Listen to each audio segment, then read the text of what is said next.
திரும்ப அப்பாவை பார்த்து இந்த வார்த்தையை நான் அப்படியே நான் விசுவாசிக்கிறேன். ஒரு நியூ பிகினிங் ஆண்டவர் தரப்போறாரு.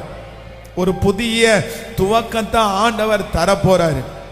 ஒரு நியூ லைஃப் உங்க பிள்ளைக்கு ஆண்டவர் தரப்போறாரு. ஒரு புதிய வாழ்க்கை உங்க பிள்ளைக்கு அமையும். ஒரு ஆசீர்வாதமான வாழ்க்கை உங்க பிள்ளைக்கு அமையும். ஒரு புதிய வேலை உங்களுக்கு அமையும். ஒரு புதிய காரியத்தை கர்த்தர் செய்வார். ஆமென். கர்த்தர் வாக்கு கொடுக்கிறார். இல்ல, ஒரு புதிய கனெக்ஷனை நான் ஏற்படுத்துவேன். ஒரு புதிய தொடர்பை நான் ஏற்படுத்தி அதன் மூலமாய் நான் உன்னை பெருக பண்ணுவேன். நம்முடைய தேவன் நமக்கு புதிய காரியங்களை கர்த்தர் செய்கிறவர். இதோ நான் உங்களுக்கு புதிய காரியத்தை செய்வேன். விசுவாசிக்கிறீங்களா? தினம் தினம் இஸ்ரவேல் ஜனங்களுக்கு காலையில புதுசா ஆண்டவர் மன்னாவை கொடுத்தாரு.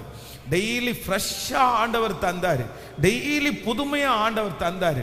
அதே போல பிசினஸ் பண்ற ஒவ்வொருத்தருக்கும் நான் சொல்றேன், டெய்லி கர்த்தர் புது புது கஸ்டமர்ஸை ஆண்டவர் உங்களுக்கு தருவாராக.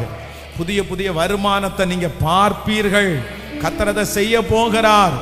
ஆமென். பழையவைகள் எல்லாம் ஒளிந்து போயின, எல்லாம் புதிதாயின.